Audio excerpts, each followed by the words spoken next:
Career changers, including veterans and active duty service members. Your transition starts here. Go from GI to IT in a matter of months. Become a certified cyber warrior with training at My Computer Career. Cybersecurity specialists are in high demand, offering IT pros great opportunities and a rewarding lifestyle while protecting our people, liberty, and treasured institutions from cyber threats. Deploy your career in IT today. Learn more at mycomputercareer.edu/CWP. SkillBridge and other VA benefits are available to those who qualify. This is Paul Feinbaum. That'll do it for me today. Coming up next, The Drive with Wes Neighbors and Steve Moulton on 97.7 ESPN, The Zone. The following liner is courtesy of Frank Caliendo. Check out Frank online at frankcaliendo.com. Listen to The Drive with Wes Neighbors. I mean, Wes played at Alabama and he worked on the sled. I mean, it all comes down to the sled. I mean, I love the sled. Wes knows what I'm talking about. But as for Steve, I mean, Steve, he's one of those guys. The only sled he knows about was the one on Snowy Hill. Boom.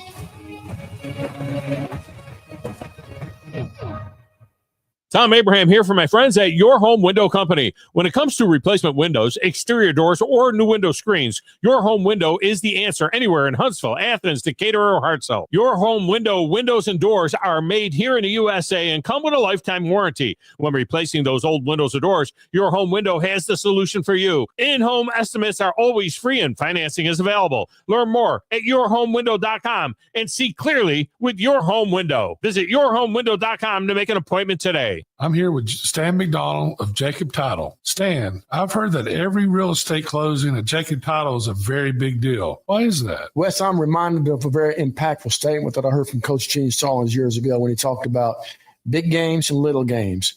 He said he didn't like that comparison. He says, because try losing one of those little games. And if you ever do, it ends up being the biggest game all year long. Well, it's the same thing with real estate closings. Every game, every closing is a very big deal at Jacob Title. Because when it's your closing and your contract on the line, it's a very big deal, and we understand that at Jacob Title. So it sounds like whether your client is a first-time residential buyer or a multi-million-dollar investor, they can expect your A game. That's exactly right. As a matter of fact, when you bring your real estate closing to us at Jacob Title, we understand it's all about trust and confidence. And when Stan McDonald tells you that a chicken dips snuff, you can look under his wing for the box. And like Beebs likes to say, there's no doubt about it. John Abraham here for Bobcat of Huntsville. Right now till the end of June, you can get 0% financing on the world-famous line of Bobcat skid steers, excavators, mowers, and tractors. Need attachments? They got them. And did I mention 0% as in nada? No financing charge for 48 months. It's like free money. Visit the brand new Bobcat of Huntsville in their tremendous new facilities on Highway 20 in Madison, right next to Redstone Harley-Davidson. Flying nonstop from Huntsville is a breeze on Breeze Airways. They're nice people, flying nice people to nice places on really nice planes. Let's be direct. Nonstop from Huntsville to the places you want to go. Las Vegas, Orlando, or Tampa, starting at $49. It's time for a weekend getaway or a long overdue week away. Time to check in using the convenient Breeze app and check out. What are you waiting for? Book today at flybreeze.com. That's flybreeze.com. Breeze Airways. Seriously nice. At the Huntsville Sports Commission, we do sports. The Rocket City is your destination for world-class sports in North Alabama. The Huntsville Sports Commission brings elite tournaments, championships, and other exciting athletic events to our city. From youth leagues to national championships, we're driving tourism, boosting local business, and building a stronger, more active community. When you team up with us, we'll worry about the details so you don't have to. We do sports. Talking ball with Scott Tyson and Drew DeArmond. Weekday mornings beginning at 7 a.m. only on 97.7 ESPN and the 97.7 ESPN The Zone app. WZZN, Union Grove, Huntsville, Alabama. 97.7 ESPN The Zone. This hour is brought to you by Woody Anderson Ford, Alabama's F-150 Superstore. Welcome to The Drive with Wes Neighbors and Steve Moulton. Call into the Neighbors Wealth Management Hotline, 256-576-4977. That's how I roll. And I'm not going to drink and drive anymore. That's 256-576-4977. Now, here's Wes and Steve.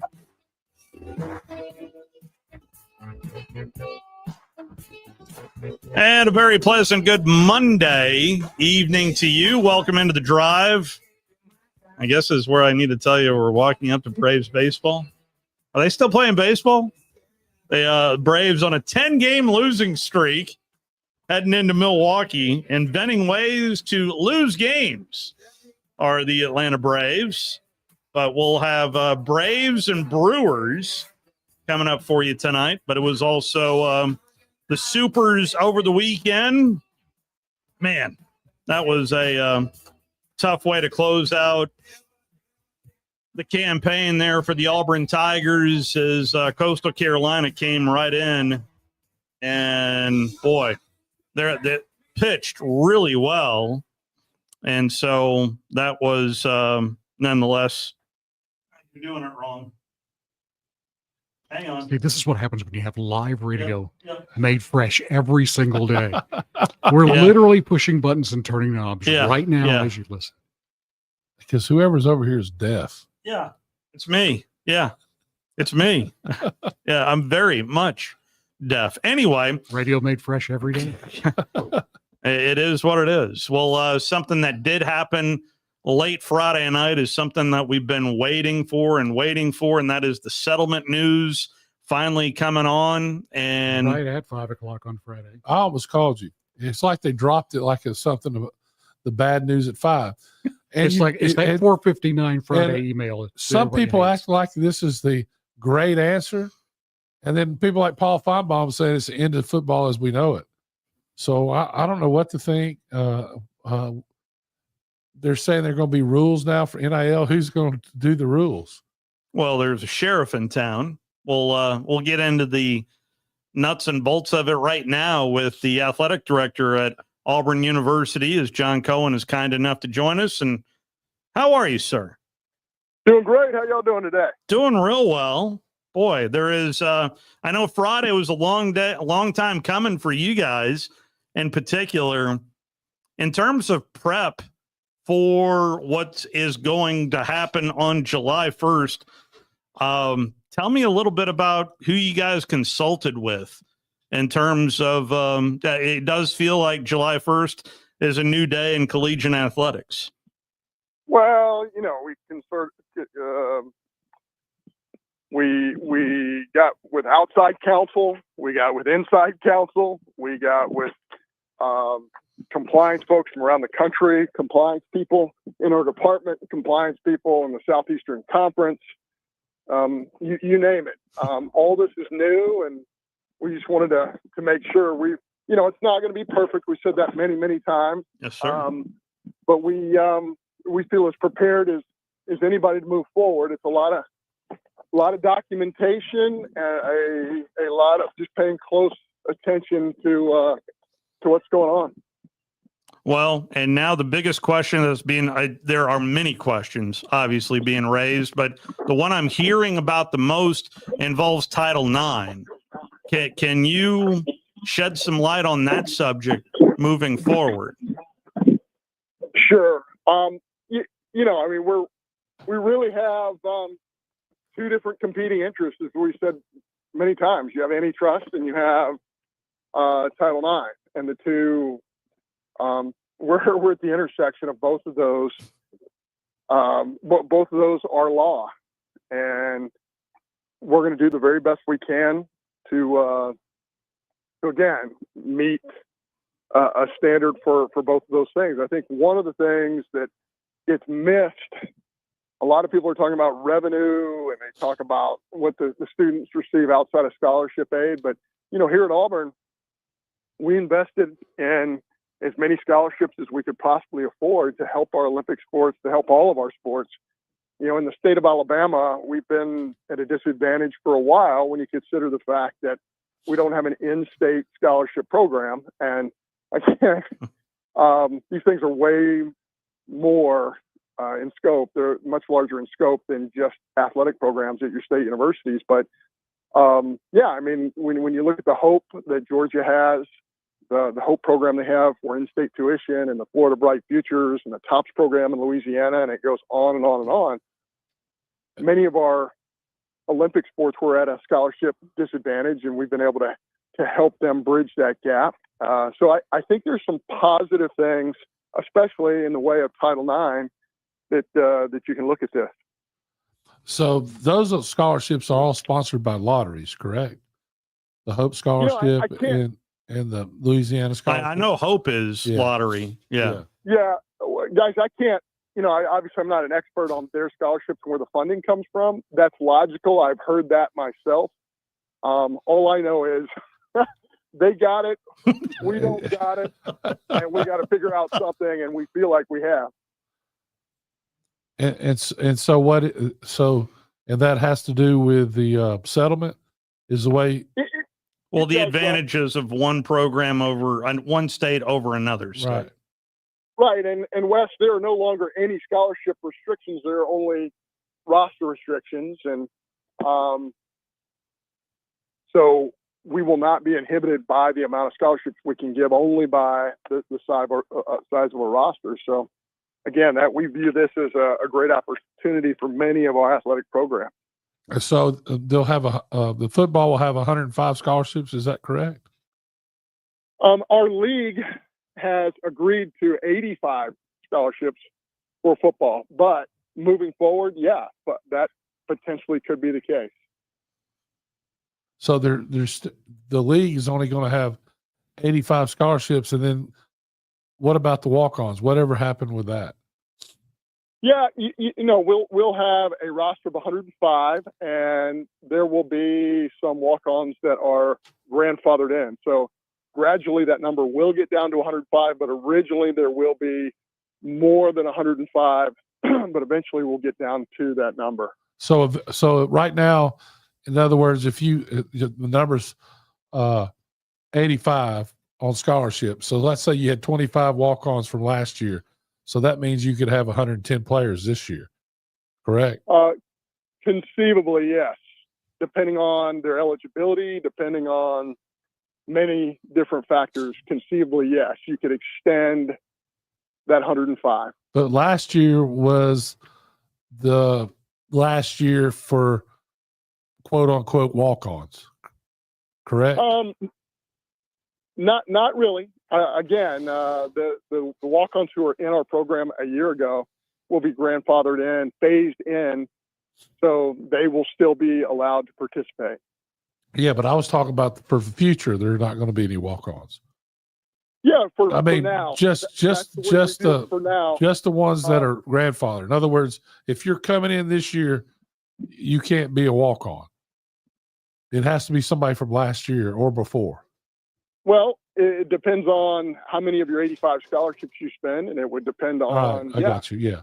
So you got 85 scholarships. That's another 20 kids if you get down to the 105 eventually. Right. We have seen a couple of universities mention to making all scholarships whole, and Trev Alberts has been quite vocal about that. I was wondering, in terms of you guys talking in Destin, how much of a conversation point was that in the room, or at all? About making all the scholarships whole.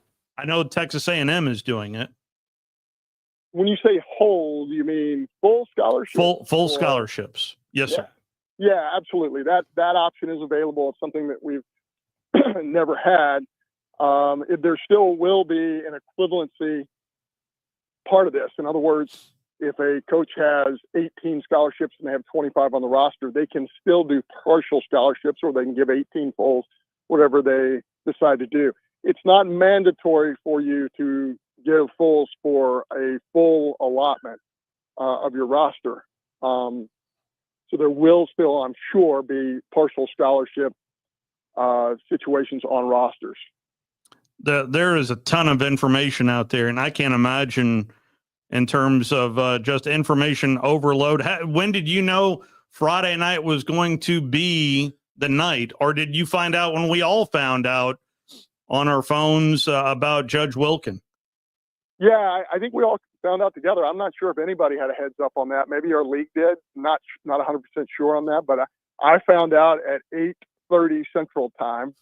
And by the way, we're about 30 minutes into a regional, a super regional at that point in time. So, we were as surprised as anyone, a little bit relieved from the standpoint of, when collectives and folks offering name, image, and likeness opportunities to student athletes, I think there's a belief that there's a never-ending trail, and now there certainly are caps involved and very good restrictions on what we're going to call fair market value third-party opportunities. And again, I'm just going to say this one more time. It's not going to be perfect, but we believe for now it's a much better situation than we've been dealing with for the last 3 years. Has Auburn hired a general manager? Because we've seen it most notably at Oklahoma with the Senior Bowl, the former executive director of the Senior Bowl. But does Auburn have a general manager kind of overseeing at least the football side? You tell me. Yeah, we actually have a general manager for our football side for sure, and a staff with him. They have visited with several NFL teams to make sure we're on the right track, although it's a different set of circumstances, different set of policies and rules. But we've done a lot of investigation in that area. We have a general manager that oversees all of our cap for our rev share for the $20.5 million. So we have a reporting system in place. We've hired good people to help us run it, keep an eye on it, because, again, documentation and paying attention to all the little things will matter really even more than they ever have. How important is it for all of at least the SEC schools to line up in terms of payouts of 75% going to football or 10% going to men's basketball? How important of a talking point was that down in Destin in terms of distributing this money? Well, it's very important to me. And again, you're at the intersection of antitrust. You're at the intersection of Title IX. I would absolutely love for there to be a system in place that for us to have a cap on every single sport, so that there's, not an injustice, not somebody coming up to you at a football game saying, is this team spending more than you are on football or basketball or baseball or gymnastics? To me, until we get to that point, it's going to be extremely difficult for us to meet the needs of our fans, our supporters, our student athletes, and everybody else, all the stakeholders involved. But for now, we have $20.5 million for an entire athletic department, and we have to do the best job we can of distributing that in a fair and impartial way. So it's been reported that Texas is spending $40 million this year. So what kind of grandfather clause are in there? If you have a current contract or however that works, would that be still honored and until it goes away? Is it honored for a year? How are they doing that? Well, yeah, any contract with a third party that was signed prior to Judge Wilkin signing the agreement, and the distribution of the funding happening before July 1st, any part of that was legal and will continue to be legal until July the 1st. So, and again, if an agreement was signed before Judge Wilkin signed the agreement, and the disbursement of that contract happens prior to July 1. So I think if you add all the numbers that happened for contracts that were signed prior to the agreement and fulfilled before July 1, yeah, I'm sure that number can get you over $20.5 million. So one part that I read from the Sports Business Journal from Judge Wilkins' ruling, and then I also heard it from Ross Dellinger. In fact, you know what? If I could just play a portion of this. This was yesterday morning on ESPN Radio. Just tell me your opinion. I'd love to get a thought or two on what Ross had to say about these NIL deals moving forward. Here's Ross. Basically, these contracts are the school purchasing a player's NIL rights. And so, in a sense, if you purchase a player's NIL rights for 2 years, the institution owns those rights for 2 years. So if the player leaves after a year, the institution still owns that player's name, image, and likeness rights for endorsement and commercial opportunities, which would mean the player can't get any other NIL deals or rights or whatever outside of the school. Got it. So it would kind of make the contract binding. So that's what you're going to see, and this is going to be a big question mark. Are these deals binding, and how binding are they? Yeah, your thoughts, Coach? Yeah, certainly it depends on how each individual contract is written. Could a school create a contractual agreement with a student athlete as Ross is describing? Sure. They could. To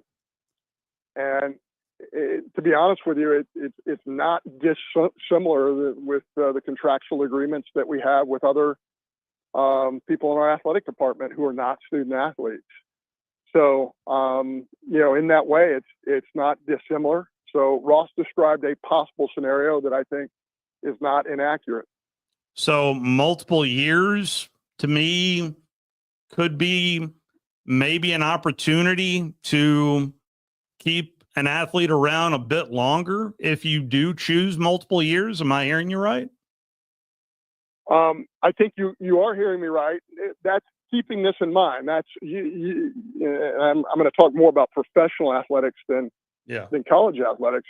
If you look at the what we're describing in multiple year contracts, you're describing in some ways the best of the best of the best. That you're 100% sure that their name, image, and likeness value will stay at a certain amount. But as we all know, when a student athlete goes to college, you don't know. In many cases, you just don't know. So it might be in everybody's best interest in some cases for there to be 1 year agreements, because you just don't know. You don't know how a student athlete is going to how their name, image, and likeness rights might expand and improve over time. Wow. So your world's gotten a lot more complicated. I don't know. I think or has it? I mean, I think it makes it easier if you got rules, right? We do have some rules. Guys, here's what we had before, and I'll be blunt here. What we had before is agents of student athletes coming to us saying, hey, nothing's illegal. Go find a donor who will pay us what we want. Yeah. That doesn't exist anymore, because every agent should know. I don't know if they will know, but they should know that we are absolutely limited the minute Judge Wilkins signed the agreement. So that's what changes our world a little bit. There will be third-party opportunities for players to go out in the marketplace and earn a third-party agreement, but that's overseen by a clearinghouse of sorts, by a separate entity outside the NCAA. And we all, as universities and colleges and the Power Four, have agreed to this principle. And so, again, is it absolutely perfect, absolutely foolproof? No. But I'm going to repeat this, guys. This is something, a belief that I have that I try and live by. And that is, in the history of all things that work, there was a time when it didn't. Yeah, that's the truth. This is kind of like the Empire Strikes Back, isn't it? From space shuttles to the car, the light bulb. Thomas Edison tried 2,000 experiments before he got the light bulb to work, and he was asked specifically what it felt like to fail so much. Thomas Edison said, I didn't fail once. It happened to be a 2,000-step process. We are embarking on a very long process here, and I think we're heading down the right direction, but it won't be perfect from the very beginning. Another talking point that I'd like to at least get your 2 cents on, sir, is the death of the NCAA. A lot of people are touting that this marks the death of the NCAA. I have a different vantage point. I think the NCAA especially in recent years, has done a great job of running championships. I think they have their role. I think there has to be an enforcement group that says, hey, we have practice standards. You can only practice this much. You're only allowed to practice on these dates. You're only allowed to recruit on these dates. I think there is a separate entity, a separate group of rules that needs to be enforced. And I think they might be a group that can do that. Let's keep this in mind as well. The NCAA is just an organization that is set up by its membership and the votes of the membership. So the NCAA is college and universities, and that's what it's made of. And if the membership had decided a long time ago that they wanted an NIL, the membership could have had an NIL 20 years ago, because athletic directors and presidents across the country could have gotten that done. The NCAA acts at the will of its membership. So I hate to put it all on them. I will say that, from a leadership perspective, I think anyone 20 years ago could have seen this happening. I've mentioned this several times, guys, but my father was an old law professor at the University of Alabama. And he told me when I was a very small kid, he said, in your lifetime, they will be paying football players at the University of Alabama. And as a small child, I said, Dad, that's impossible. They're on scholarship. They're amateurs. And he said, son, this is the very definition of antitrust. And he was 100% correct in his assessment. And this was 40 plus years ago. So I think if my father could have seen it coming that long ago, maybe we should have been able to see this coming from around the corner. But hey, we are where we are. Adjustments have been made, and I think the leadership, especially Greg Sankey and the Power Four commissioners, have done the best they can to put us in a position to where we have some guardrails involving the recruiting process. And here we are. So when July 1st does hit, is there any involvement on your front on NIL world, or is that just something inside the university separate from you? No, certainly we can help our student athletes find those opportunities, and we will. Auburn is a brand, a nationwide brand, and we will help our student athletes with those opportunities. What those opportunities look like and what the financial gain is, we don't know, because nothing has been turned into this clearinghouse yet for approval of any kind. So we will find out soon enough. But we want to help our student athletes to achieve everything they want. In some ways, I think this is a good thing. If the student athlete, many of them will, really pay close attention, they're going to learn a lot about business. They're going to learn about taxation. They're going to learn a lot about physical management. And I think in some ways that's a good thing. We're forcing these kids to grow up a little earlier, probably maybe than they should. But we are educational institutions.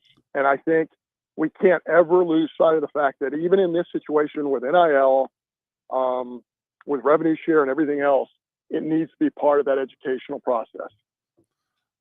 So basically, the way that high school students won't be able to be promised NIL, though, correct, when they're being recruited?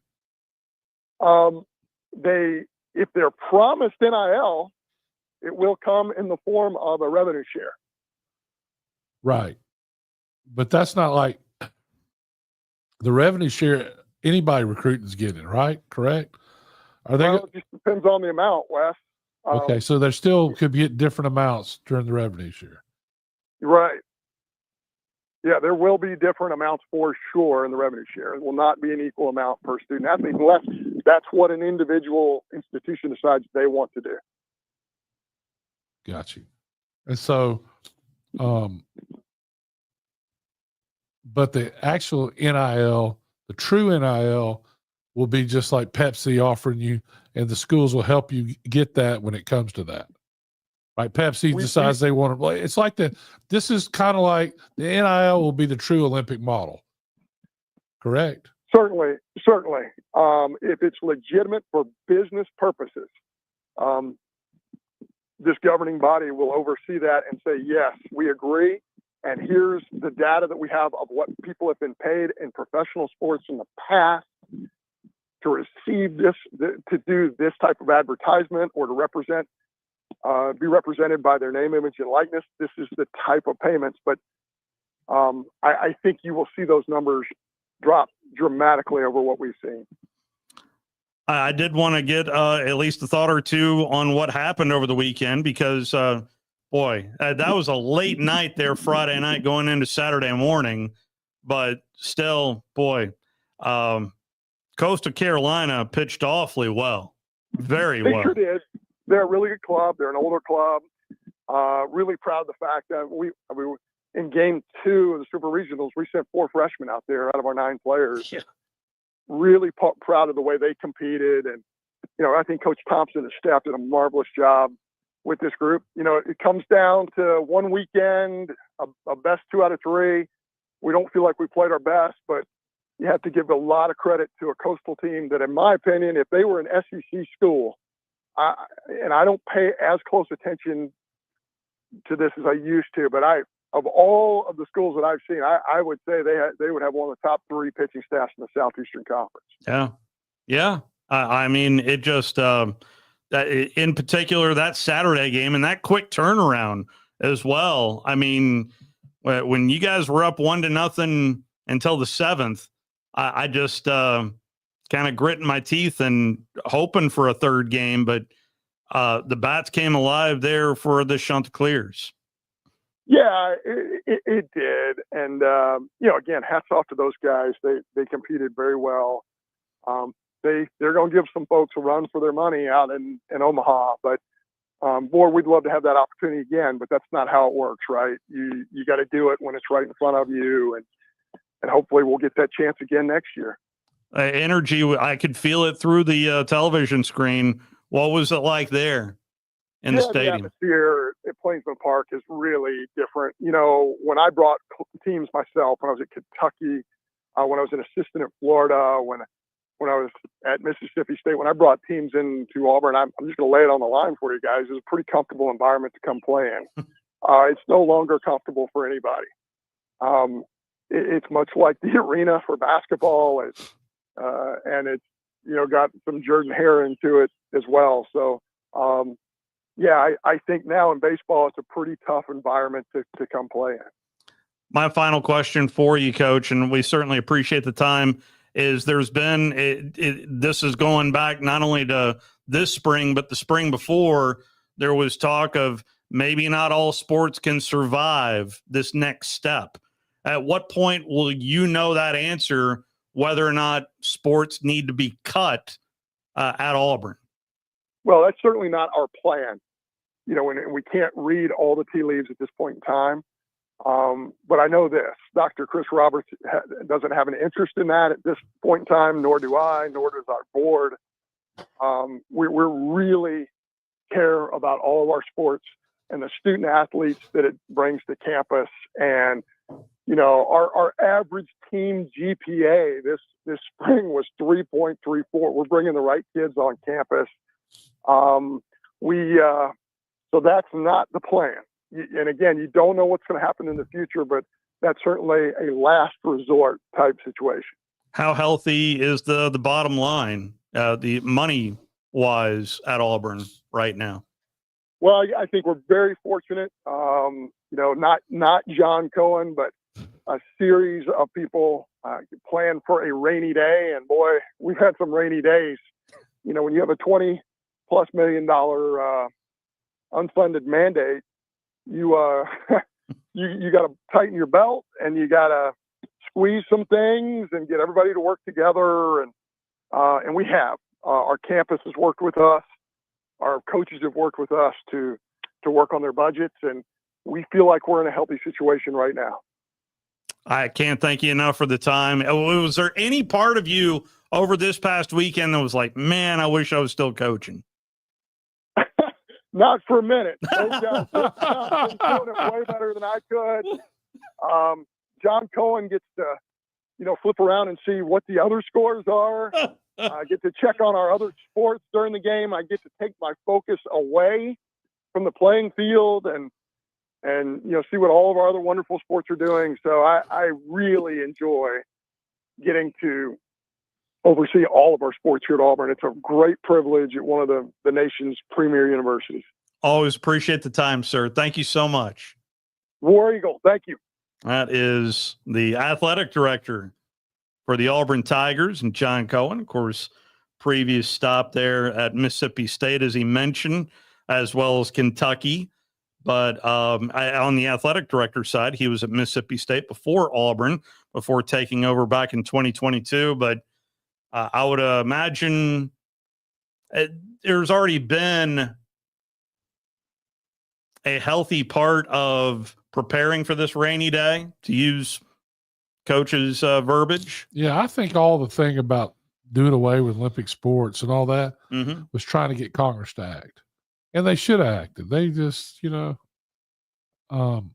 still going to be.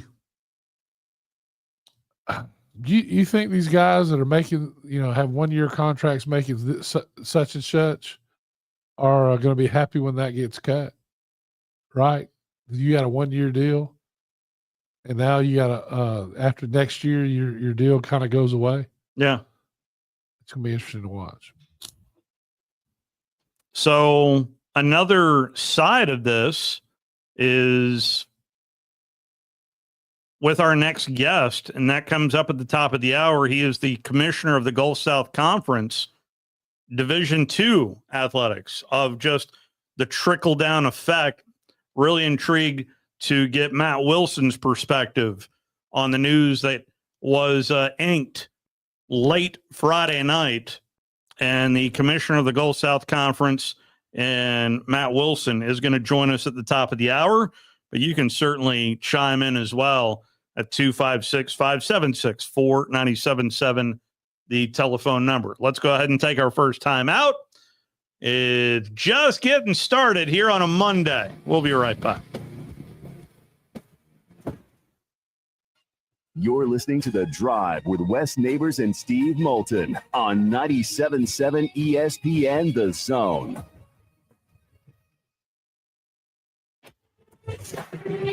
Hi, folks. Bobby White back again for Woody Anderson Ford, inviting you to come test drive any one of our over 100 F-150s. From rock-solid, dependable work trucks to our state-of-the-art Platinum Series, we've got an F-150 for you. Test drive one today, and you'll understand why the F-150 is the best-selling truck in America, going on 48 years in a row. Just as successful offenses and defenses are built on teamwork, Woody Anderson Ford is powered by our people. Our sales and service teams are well-trained to save you time and money. And because we want your business again and again, no one will work harder to earn it. Our mobile service teams come to your home or business for oil changes, brake work, tire rotations, and more. And the great thing is you don't pay extra for it. We come to you with mobile service at no extra charge. Proud to be local, family-owned, and at your service for over 62 years. Woody Anderson Ford, Alabama's F-150 Superstore. Our customers want best-in-class solutions. That's why we've recently added many new vendors like Zebra barcode printers. Our next level team has added premier automation solutions. We're not here to sell you just one product, and we love helping you find the right solution to your specific need. That's what doing the right thing is all about, and that's why our customers have come back for over 50 years. Eagle Masonry and Installation. It's right there in the name. Eagle is your one-stop shop for block, stone, or brickwork, monument signs, and outdoor kitchens and fireplaces. Eagle also offers the finest craftsmanship and insulation, including fiberglass or spray foam insulation, and of course, insulation removal. Philip Love and his team have years of experience, bringing the region the best in masonry and insulation services. For more information and a quote, visit insulatewitheagle.com or call 256-755-1556. Eagle saves you time. Eagle saves you money. Hey there, everybody. Bob Baumhauer here, letting you know that we understand that times are tough and we truly believe value matters. So, by popular demand, we brought back our Inflation Bites menu featuring scratch-made meals that will make the whole family smile and your wallet, too. Menu items start at just $7.99, and any entree comes with a free beverage. Try our classic tailgate burger for just $8.99 or our hearty Bam Bam chicken platter for $9.99. Baumhauer's Victory Grill. Legendary fun, legendary food. This is Steve Moulton for Lee's Magic Tunnel. Do you live out of your car? Does your car look like you've been well lived in? Then take your vehicle to Lee's Magic Tunnel, located on the Parkway. Any size of the vehicle, it doesn't matter. Lee's will get it clean. Offering many types of washes, but getting it clean inside and out. Ask for the manager special. That's at Lee's Magic Tunnel, located on the Parkway, and located online at leesmagictunnel.com for more information. Would you call a plumber for a root canal? The same goes for selling your timberland or farm. Choose someone who understands your property and can help you on the front end so you can capitalize on the back end. I am Bo Butler with Southland Realty and Auction. As a guide, I have put many hunters in position to take a shot. It's time for you to take your shot. Let's talk about putting you in position to sell your property. Call me at 256-609-0512. Remember, Bo knows land. This segment of The Drive is brought to you by Woody Anderson Ford, located online at woodyAndersonFord.com with 2 locations, Hughes Road in Madison and Jordan Lane in Huntsville.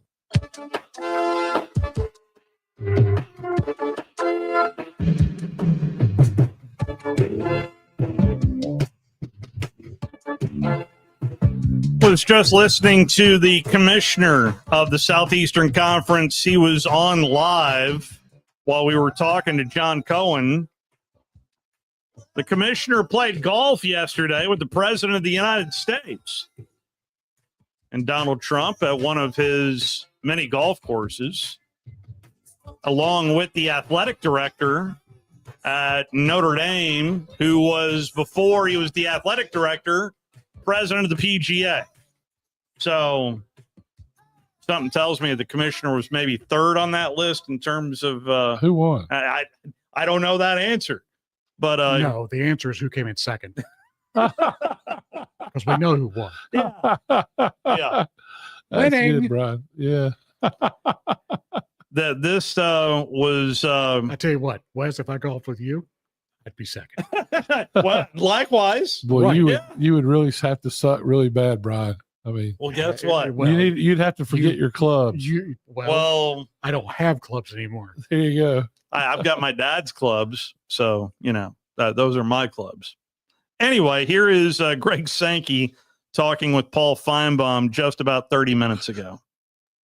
Lesson was always stay proximal to the president. Otherwise, you're behind a whole lot of golf carts and you may not be able to move very quickly. Particularly, there was a bridge where I stayed with the golf cart on one side of the bridge because of an errant shot and watched the group play forward because we were kind of stuck in the traffic jam of security.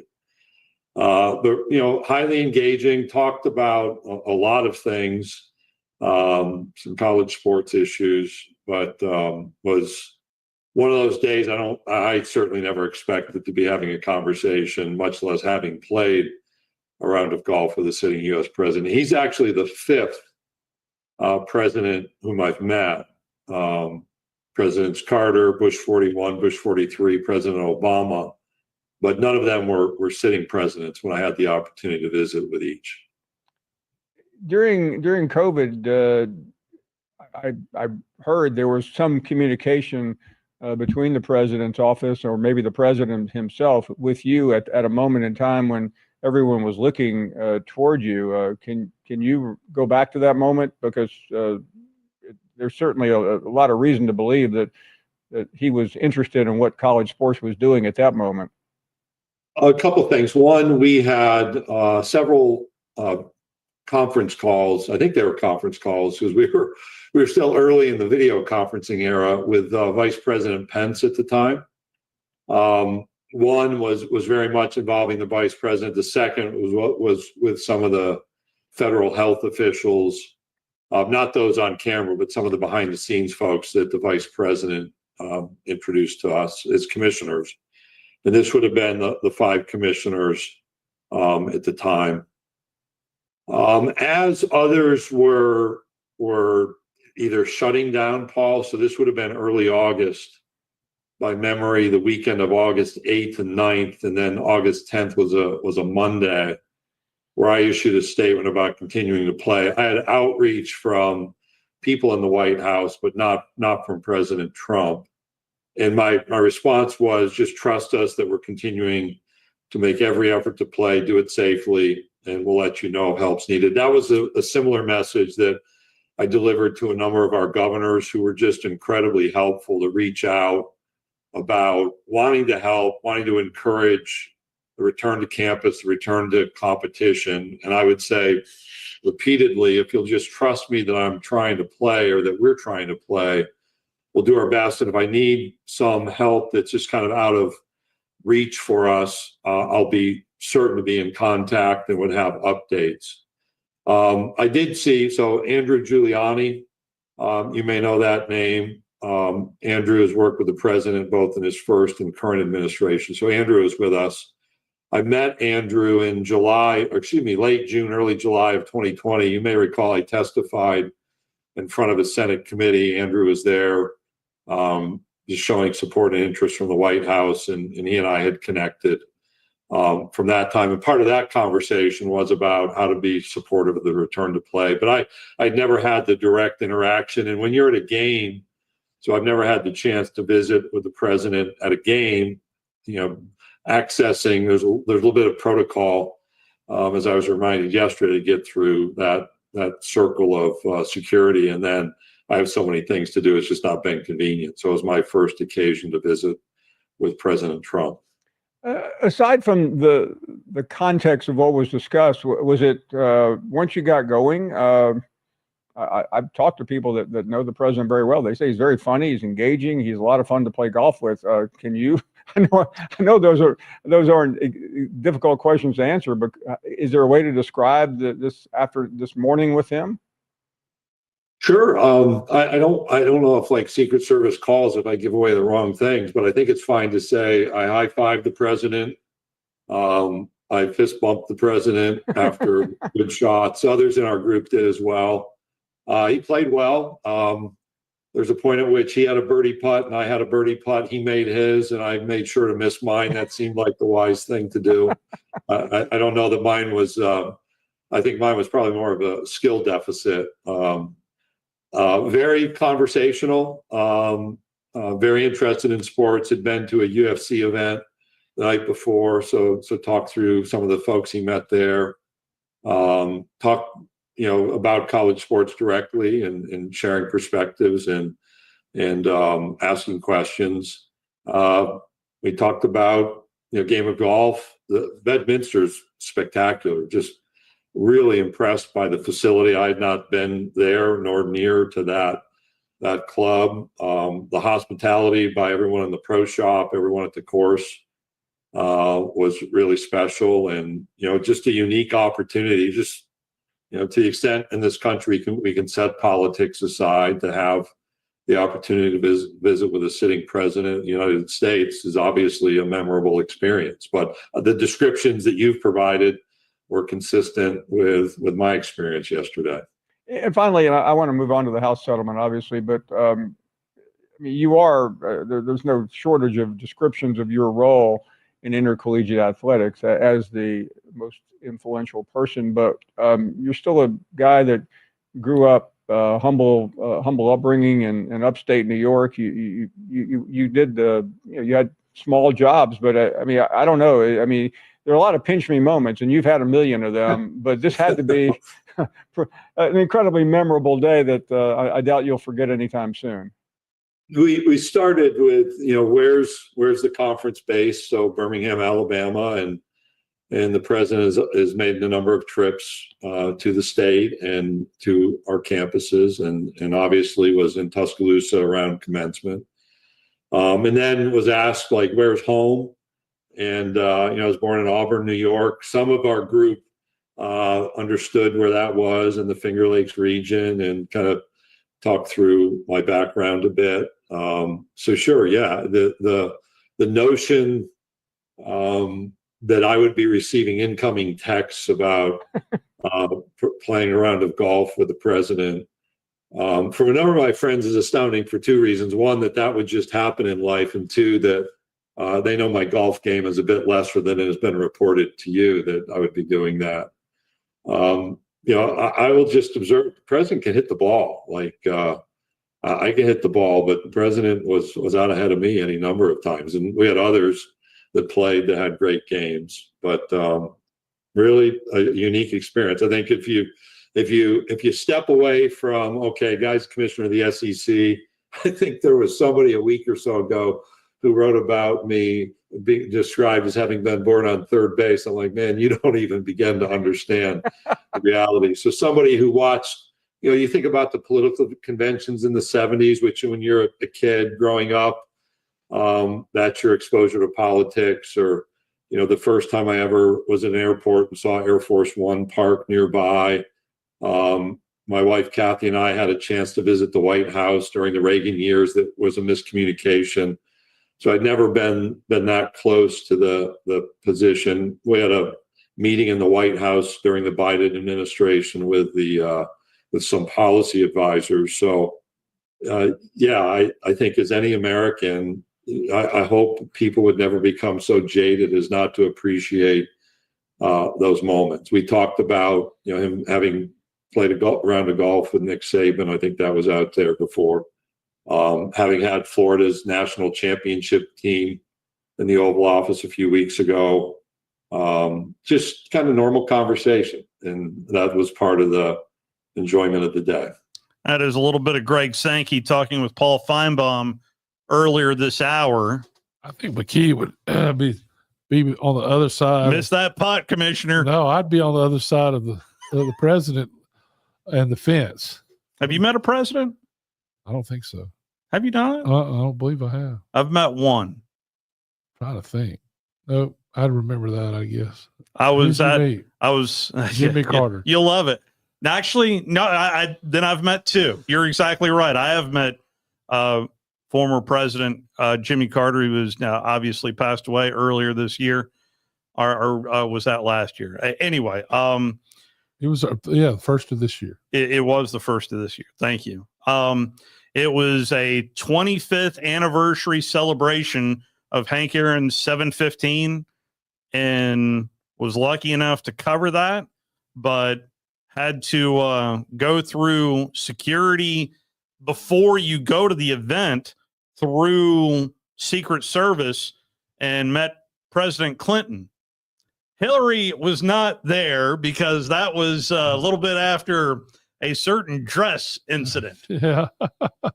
Hillary did not make the trip, but I did meet President Clinton in that dinner there in Atlanta. I was in the same room with President Trump for about 10 minutes. There you go. When he came and spoke at the Von Braun Center. Oh, that's right. We set up, and we had 30 minutes to set up multiple cameras. What back in the day when dinosaurs roamed the control room, when I was at WAFF, and we hit it, and just say what you will about politics, when you set up for something and a sitting president comes to your town, that's impressive. It's a big deal. And we'll talk politics later, but that was something that I'm always proud of. I still have my credential from that, and it was just a really cool. Again, politics aside, I'd like to shake the hand of any president. Absolutely. Now, I do remember one instance in which Jimmy Carter came up to the Braves radio booth. Oh, wow. And we started just talking about the team. I love it. So was a big Braves fan. Oh, yeah. So anyway, that is that. It's nice to know that the commissioner knows when to miss a putt. I did enjoy that. Let's take our final time out. The commissioner of the Gulf South Conference is going to join us at the top of the hour, and Matt Wilson, as he is going to join us from a D2 perspective and how this might affect We certainly do have a lot of D2 fans, me included. Spent a lot of time around a particular D2 program with the University of Alabama in Huntsville. Let's take our final time out here in this first half. You're listening to The Drive with Wes Neighbors and Steve Moulton on 97.7 ESPN The Zone. I'm Luganville here for my friends at Woody Anderson Ford. Bobby White and his team take great pride in their service department, and you can see it the moment you walk into those beautiful new service lanes. And just like a championship team, they all work together to make sure your experience is second to none, whether you drive a Ford or not. Also, check out the gold certified pre-owned inventory at Woody Anderson Ford for great deals every day. Stop by and see them at Jordan and Sparkman or at Woody Anderson of Madison on Hughes Road, or visit WoodyAndersonFord.com. Since 1983, Berkshire Hathaway Rise Real Estate's Ann Adams has been your local go-to real estate expert in the area. As a buyer, you can trust Ann's in-depth knowledge of the local housing market to narrow available properties down to those you'll be interested in, saving you time when shopping for a new home. When you're ready to sell, Ann's expert negotiation skills will ensure you get a fair price and hassle-free experience. Call Ann Adams today at 256-337-2625 or email annadamsrise@gmail.com. Hi, this is Wes Neighbors. I'm here with Sam Fleming with Fleming Roofing and Restoration. Sam, tell the folks about Fleming Roofing and Restoration. Hey, Wes. Our company, Fleming Roofing and Restoration, specializes in commercial and residential roofing and repairs. I'm a fifth-generation Huntsvillian, and our family's been doing construction business in Huntsville area since 1965. Sam, what kind of roofs does Fleming Roofing and Restoration do? Our guys are skilled enough. We can come out and address any kind of leaks or issues you might have on your commercial, on your metal roofing, on your shingles. We can do anything, and we can offer you a solution to repair it, or we can replace it. Well, you guys also do insurance restoration. Our staff has 10 plus years of experience as insurance adjusters, and we really do know the inside and out of the claims process at Fleming Roofing and Restoration. Check out Fleming Roofing and Restoration online at FlemingHSV.com, or you can call or text them at 256-651-9440. Hey, Wes, we show up. I'm here with Thomas from Talent Heating and Air. With the temperatures going up and temperatures going down right now, now is a good time to get your heating and air system looked at. Thomas, when somebody calls, you guys answer. That's right. The phones are staffed by us. They're manned 24/7. We're ready to come out and take care of you that day. How do they give you guys a call? You give us a call at 256-503-4490. And you can find you guys on the World Wide Web at talenthvac.com. And now is a good time to do this because you guys are offering a special deal. That's right. We're doing $49 tune-ups this spring. We're also doing free second opinions. We offer that year-round. Somebody comes out, they say you got a bad compressor, a leaking refrigerant. Give us a call, see if we can save you some money. Thomas from Talent Heating and Air. Thomas, one more time, that phone number. 256-503-4490. AL certain number 21014. Mike Rowe here with a quick question. Have you noticed the musty smell in your home? I hope not, because damp smells mean that you could have a crawl space problem. That's where AFS comes in, a groundworks company. They can honestly assess your situation and create a plan to waterproof your crawl space and get to the root cause of the problem. Schedule your free inspection at afsrepair.com/row. And while you're there, check out my latest dirty job. It's a good one. Licensed in all states where work is performed. See website for details. The Blitz with Joe Hunk and John Abraham. Weekday morning starting at 9 a.m. on 97.7 ESPN The Zone.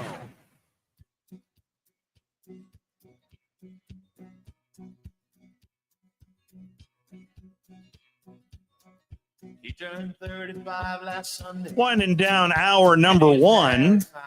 A couple of stories popped on my radar over the weekend. I tell you, there was a lot of really good sports over the weekend, too. If you like tennis, and honestly, I wish I would have tuned in to I saw the women's finals Saturday morning. Congratulations to Coco Gauff. Good to see an American win over there. And somebody told me it was, I think on SportsCenter right after, saying that the last American to win there was Jennifer Capriati. I don't know if that's, and on the men's side, I do know the last American man to win at Roland Garros was Jim Courier. I mean, it has been forever.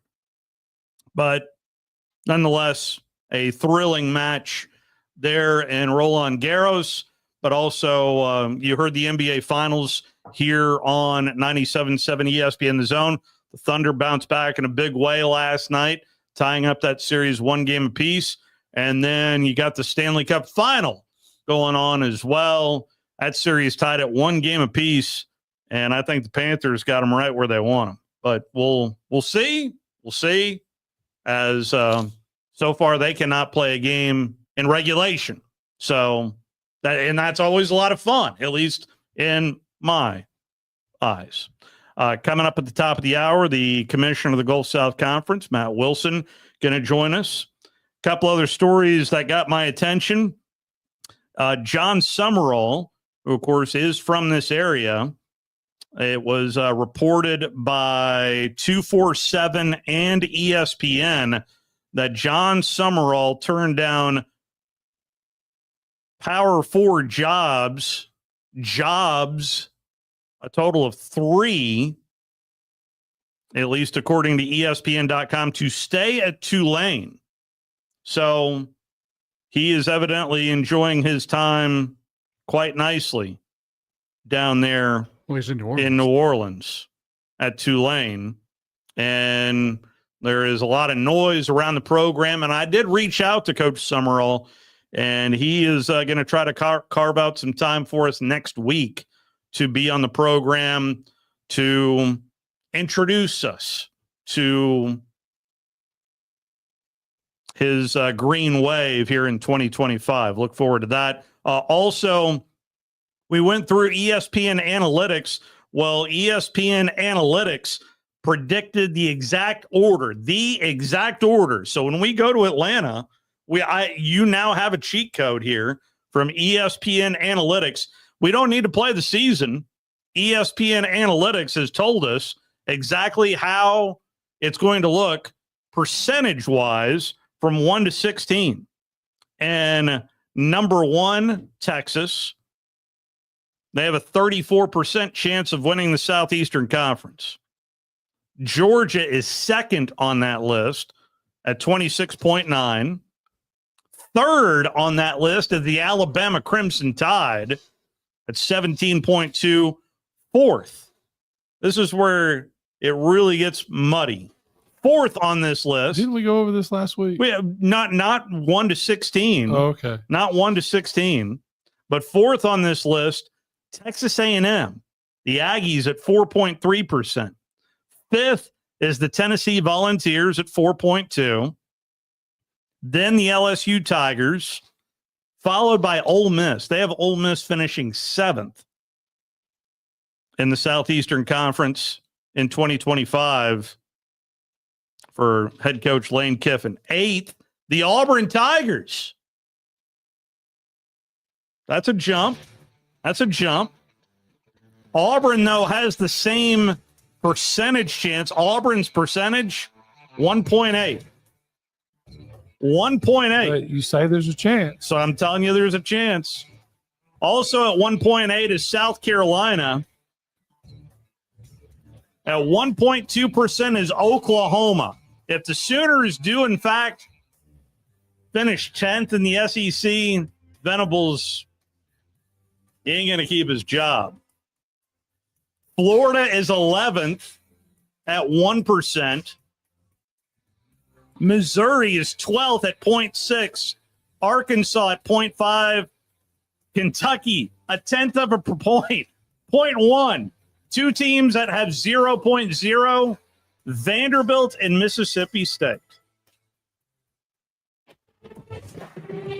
Hi, folks. Bobby White back again for Woody Anderson Ford, inviting you to come test drive any one of our over 100 F-150s.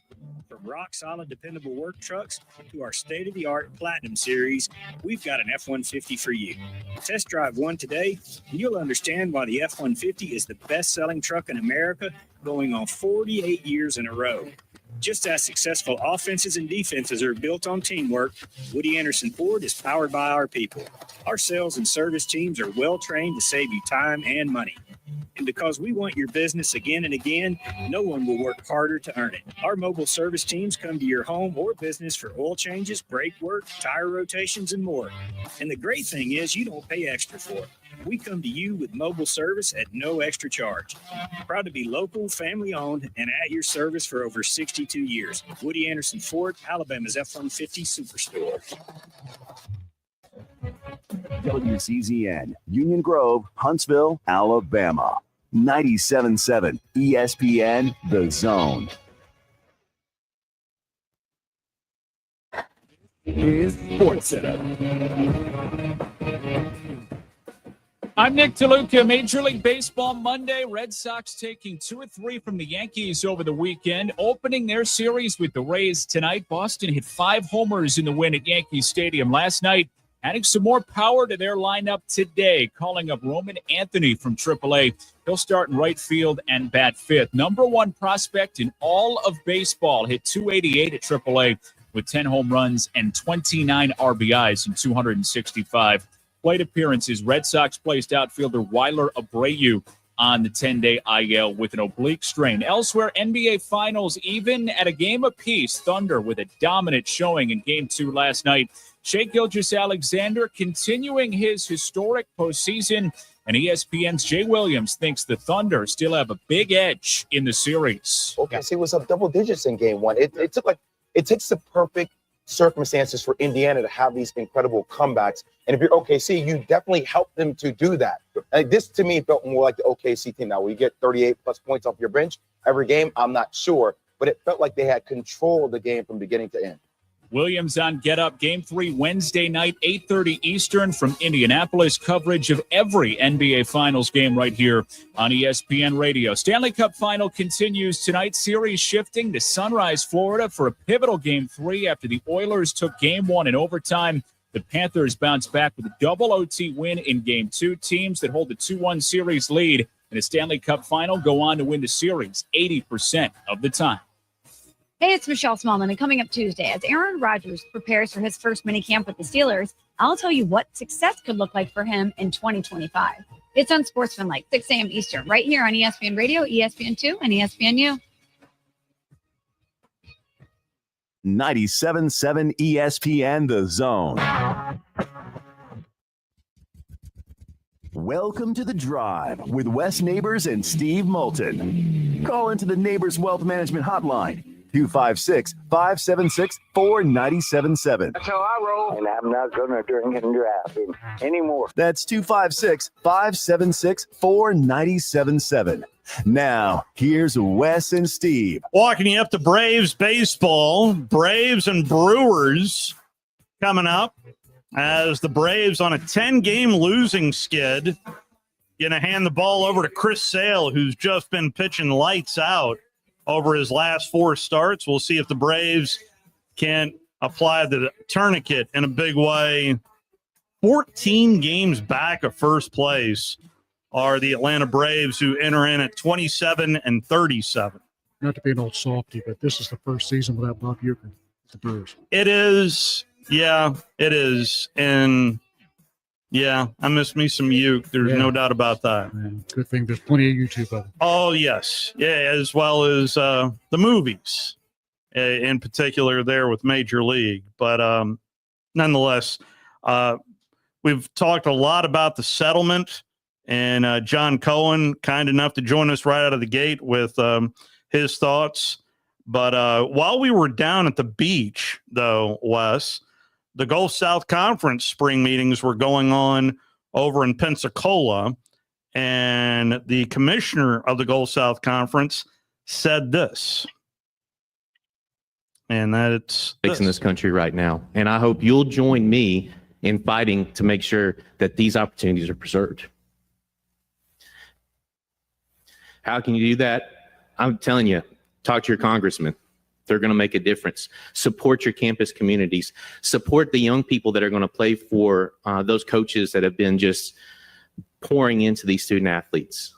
Help, help, help. Because if student athletes are made employees, a lot of these opportunities go away. If state capitals continue to squeeze and squeeze and squeeze our regional public institutions, some of these opportunities are going to go away. If our private institutions aren't clear on their message and their mission and their niche, some of these opportunities are going to go away. And you all can help with that. It'd be a shame for today to go away. That is the commissioner of the Gulf South Conference, who Matt Wilson is kind enough to join us here on the program. How are you, Commissioner? I'm good, guys. I hope you all are too. Absolutely.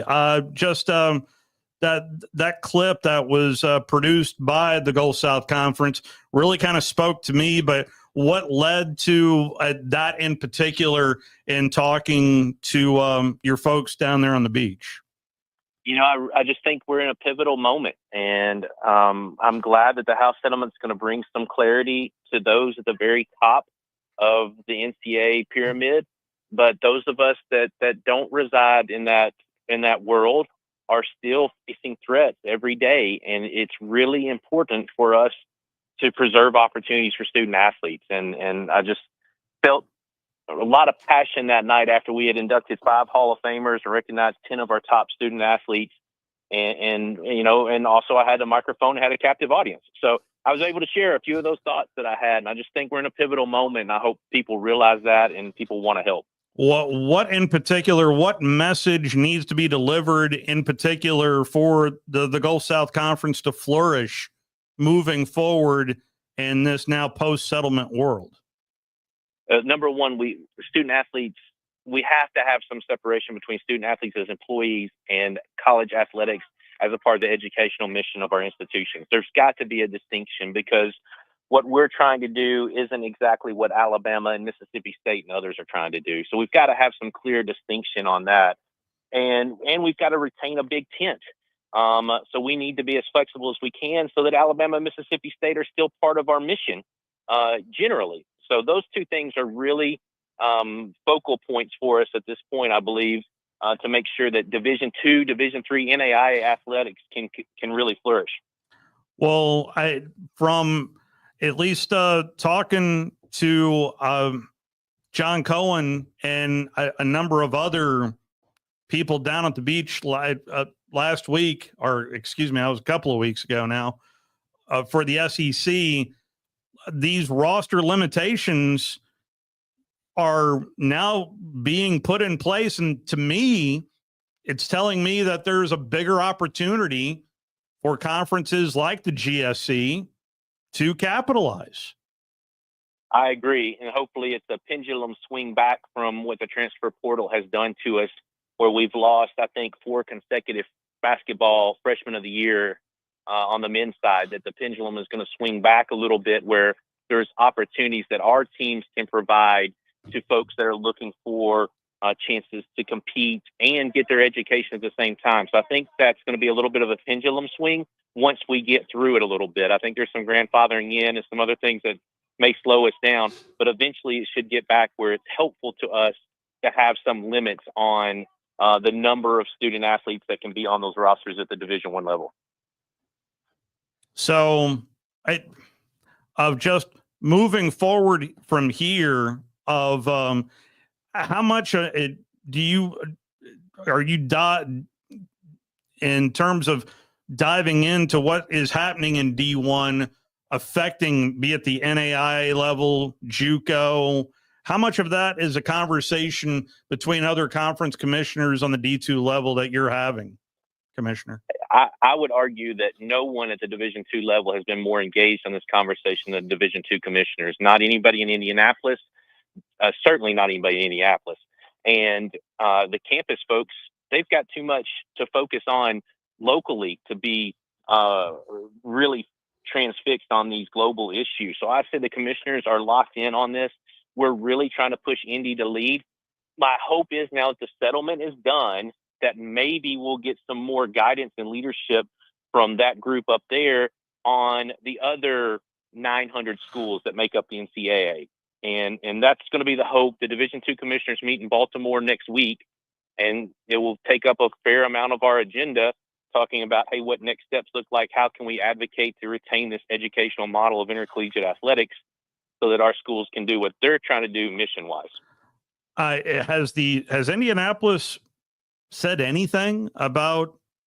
Have they just been in a holding pattern like the rest of the D1 world has been? Has there been any communication from Indianapolis? Hyper focused on getting the settlement done. And I trust Charlie Baker, the president of the NCAA, and what he's trying to do, but it's been a hyper focus on the House settlement, and I get it. Now that the House settlement is passed, it kind of locks the SEC and the Big Ten. I don't know what the conversations were in Destin, but it feels like it locks the SEC and Big Ten into this big tent for a little while because they're getting so much support in funding for these legal challenges. So it feels like we've got a little bit of time now to start working on some of these other issues. So I'm hopeful that getting the House settlement was such a primary focus that now that it's done, we can really start working on these other things. And the hard thing, Steve and Wes, is it feels like we can't wait on Washington to do it. They have a few other issues to worry on than retaining the educational model of intercollegiate athletics. So I hope that Washington will help. I don't feel like we can put all our eggs in that single basket. So what are some of the things you'd like to see be done? I'd like to see whether it's the courts or Washington or some other way, we've got to preserve this educational model where student athletes are non-employees and that receiving scholarship, receiving academic support, receiving athletic training, strength and conditioning, travel, those sort of things are still part of what you would call a traditional athletic experience. I don't know exactly what that looks like. I wish I did because we would already be advocating big time for it, but we need to do that. That's the very first thing we've got to do. And if we can get that done, then I think there's a lot of other things that fall into place as far as, how do we play? Who do we play? Is divisional structure even make sense anymore? I think all that'll fall into place. But now that we've got the House settlement done, now we can focus on preserving that traditional educational model. So when you as a D2 school, right? You have scholarships. D3 doesn't have scholarships, correct? That's right. Okay. So, do you guys advocate playing D1 schools especially for the payday to help you guys? Is that one of the things that helps? Yeah, I think institutions that choose to do that, I think it's great exposure, great opportunity. You can't do it a long time if you've got postseason aspirations because those games just kind of beat you up and don't really count towards the metrics to determine who plays in our national championships. But those are decisions that our schools have to make. How many kids they keep on rosters are decisions they have to make. Things like that are going to be significant financial decisions for them. And then your conference makeup. You don't need to be playing far-flung conference rivals. We need to be able to be as tight and smart as we can with our scheduling and geography to make sure that our schools are spending the money to where they need to and not on ancillary things. Is inside the GSC, are the university presidents pretty uniform on the direction of where they would like to go, or are you hearing different opinions from different presidents? No, we talked a fair amount of time when we were in Pensacola Beach about this, and they want someone to be thinking strategically about what the future of Division II looks like, Division II institutions, however those partnerships go. But again, the primary focus is we need to preserve the traditional educational model where a student athlete gets a scholarship or a student athlete walks on. In return, you get a great education, you get good training and the chance to compete. And it just feels like those are being challenged at the top level with this pay for play mentality that's coming in with the revenue share. So whatever we can do to retain that opportunity for us to have that traditional, and you would hear that from other leading Division II conferences as well, the MIAA, the Lone Star, the South Atlantic Conference, the GLIAC, folks like that would have similar conversations about what the key is. So basically you want to keep the old model together. So what's preventing you from doing that? What's happening right now that makes you scared that could go away? The legal climate where we've allowed student athletes to be able to be paid for play, and the attention it might get from national governing authorities and state capitals to say, hey, these are employees. And that's the danger. That's the danger. So you're scared they're going to say that for all football, not just Division One. Yeah, cross country, soccer, field hockey, football, whatever it is, you're an employee, and you're an employee of the institution if you're doing these things. And that conversation has slowed a little bit, but we still aren't completely out of the woods on that employment issue. Well, I mean, so I think this all came about when the Southeastern Conference and Big Ten and all those schools were making over $100 million a year, and the players, were not getting anything. But that isn't the case with you guys. I don't know how they could argue that, right? I mean, yeah, I wish they could. I wish there was a litmus test that said it wasn't. The last legal advice we got about a year and a half ago, before the House settlement took priority on the conversations, was that if some group, National Labor Relations Board, somebody else declares student athletes employees, it won't matter the sport, and it wouldn't matter the level that you would be an employee of the institution. And that's the piece we're pushing back on. The other piece is trying to preserve Division II as its own niche. So I'm with you. All you got to do is look at the books. Every one of our schools would throw their books open and say, look, athletics is an enrollment tool and a promotional tool and something that they feel is important to the intercollegiate experience. It's not a revenue generator. Oh, if you break even, you're doing good. Oh, nobody's breaking even unless you get real creative with the numbers and start counting net tuition dollars and books and cafeteria fees and whatever else, and you probably still aren't getting there. So something else that John Cohen brought up was the opportunities, say in Georgia with the Hope Scholarship, or in Louisiana. How uniform of it, just from a legislative standpoint, is the likes of the Tennessee, Alabama, Mississippi, the primary footprint of the GSC, as well as Florida? We're really all over the place, and we're probably closer aligned than some other folks, but we're still all over the place, right? Did he mention Georgia passing laws to say NIL money was state income tax exempt, and some of these other things? It's just all over the map, and I don't know. I don't know how you reconcile a group of legislators that Georgia football is so important to them that they've got to exempt people from state income tax. I mean, I just don't know how you go from there. But to answer your question, Steve, we're still scattershot, even though we're probably closer aligned than some of my fellow colleagues who are in maybe states that border the Midwest and the Southeast a little bit, or others. But it is scattershot, and our schools are competing under different rules. And my guess is that's a little bit of what John was frustrated with. As messy it is on the D1 level, it sounds messier on D2 to me. Well, I don't know if it's messier, but the key issue is just so important. And we have a lot of the other challenges that they do as well, legislatively and legally, but just the key issue is so important to our schools. And you look at private schools in particular, and folks that have 20 or 30% student athlete enrollment. I mean, golly, you take those opportunities away, and those institutions have to really rethink their models. Wow. Yes, sir. But intercollegiate athletics is amazing. I mean, outside the GI Bill and Pell Grant program, there's probably been no single entity in the United States that's given people more access to higher education to a great benefit to this society.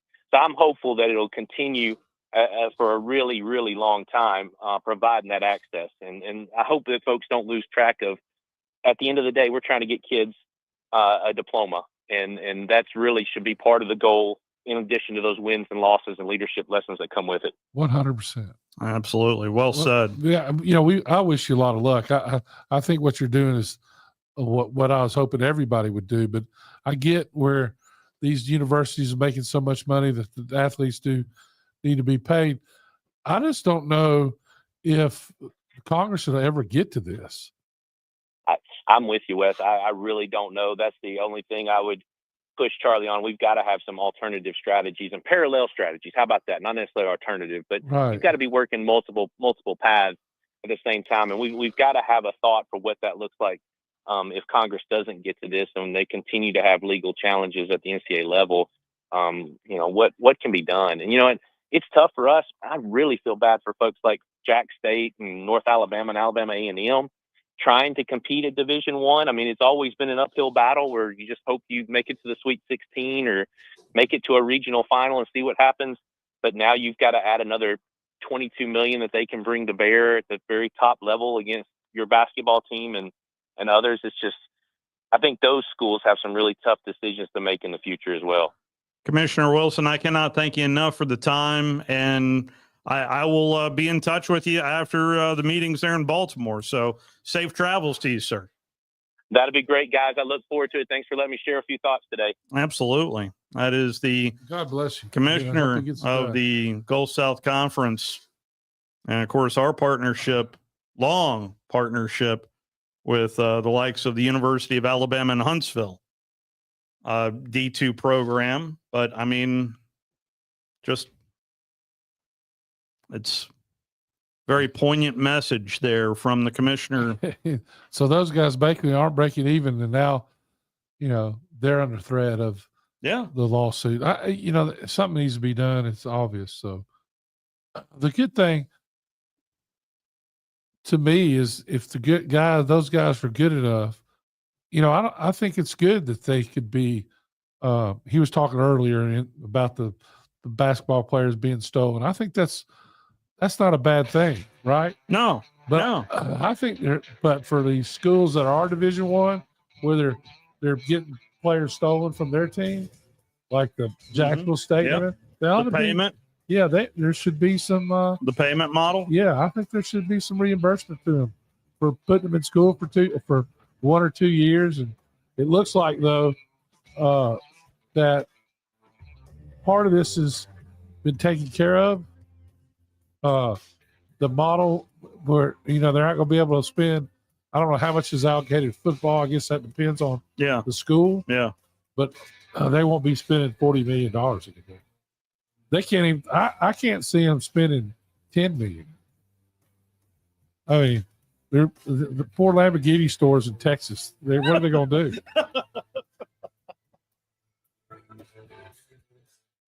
Since 1983, Berkshire Hathaway Rise Real Estate's Ann Adams has been your local go-to real estate expert in the area. As a buyer, you can trust Ann's in-depth knowledge of the local housing market to narrow